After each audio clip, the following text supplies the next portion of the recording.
సికింద్రాబాద్లోని MRO కార్యాలయం వద్ద ఉద్రిక్తత నెలకొంది. మారేడుపల్లి ప్రభుత్వ జూనియర్ కాలేజీ విద్యార్థి మృతికి నిరసనగా బాలల హక్కుల పరిరక్షణ వేదిక తల్లుల సంఘంతో కలిసి ఆందోళన తెలిపారు.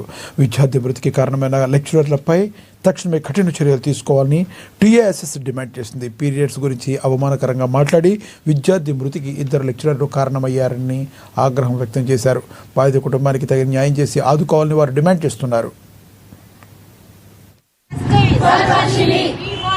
మారేడుపల్లి మండల్లో ఒక గవర్నమెంట్ గర్ల్స్ కాలేజ్లో ఫస్ట్ ఇయర్ అమ్మాయి వర్షిని తన ఒక పర్సనల్ విషయాన్ని కూడా తను చెప్పుకున్నాక నేను ఈ స్కూల్కి లేట్ అయిందని ఒక విషయంతో తను ఒక బ్లడ్ క్లాట్ అయ్యి తను చనిపోవడానికి కారణం కూడా 2 మహిళా టీచర్లు. అది ఎందుకు జస్ట్ స్కూల్కి ఎందుకు లేట్ వచ్చావు, ప్రీ ఫైనల్స్ కాలేజ్కి ఎందుకు లేట్ వచ్చావు, ప్రీ ఫైనల్స్ ఉన్నాయి, 45 minutes లేట్ అయింది, పర్సనల్ ఇష్యూ మ్యామ్, నేను నాలేని పరిస్థితిలో ఉన్నాను, మా ఫాదర్కి కూడా బాగాలేరు అని 45 minutes లేట్ అయినందుకు ఆ అమ్మాయి 2 ఆడవాళ్ళైన 2 ఆ టీచర్లు కూడా అసలు ఎటువంటి మొత్తం దయ లేకుండా పొద్దుగాల 9:30కి 10 గంటలకు వచ్చిన అమ్మాయిని 1 గంట వరకు బయట నించోబెట్టి తనతో ఏ రకంగా ప్రవర్తించాలంటే తను మానసికంగా చాలా బాధపడింది.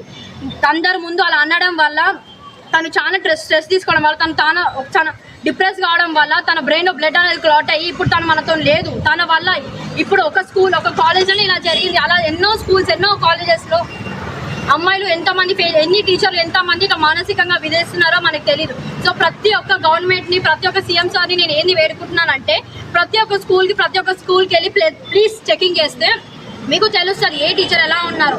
మనకి అన్ని నేర్పించే ఇంట్లో మనకి జాగ్రత్త ఉంటాము, స్కూల్కి వెళ్ళి బాగా కాలేజ్ దగ్గర చదువుకుంటా అనుకున్న వాళ్ళే ఇప్పుడు మనల్ని ఒక అమ్మాయికి ప్రాణం తీసిన వాళ్ళు 2 టీచర్లు. గురువులే వాళ్ళు ఇలా చేస్తే వాళ్ళ పరిస్థితులు ఏమైపోవాలి అన్నీ చెప్పాల్సిన గురువులే ఇలా చేస్తుంటే ఇప్పుడు ఏ తల్లిదండ్రి అయినా స్కూల్కి కాలేజ్కి పంపించాలంటే ప్రతి ఒక్క తల్లిదండ్రి పిల్లల్ని భయపడతారు. సో వాళ్ళని నేను గవర్నమెంట్ నుంచి ఒకటే రిక్వెస్ట్ చేస్తున్నాం, ప్రతి ఒక్క స్కూల్లో టీచర్స్ని అందరినీ సరిగ్గా చూసుకొని ఏ పిల్లలు ఎలా ఉన్నారు, ఇంకా ఎన్ని స్కూల్స్ ఎన్ని కాలేజెస్ ఇలా ఫేస్ చేస్తున్నాయో మనకి ఇంకా తెలియదు. సో ఎప్పుడైనా బయట పడితేనే మనకు ఆ విషయం గురించి ఆ స్కూల్ గురించి మనకు తెలవడం జరుగుతుంది. సో నేను అందరినీ ఒకటే కోరుకుంటున్నాను, మీ తల్లిదండ్రులు మీ పిల్లలకి ఏది ఉన్నా మీరు కనుక్కోవాలా. మీరు పక్కన కూర్చొని వాళ్ళతోనే ఒక 5 minutes కూర్చొని ఏమైందిరా ఇలా ఉన్నావు, ఏంద్రా ఇలా ఉన్నావు అని చెప్పి ప్రతి ఒక్కరు వాళ్ళు తెలుసుకోవాలి ఏమైంది.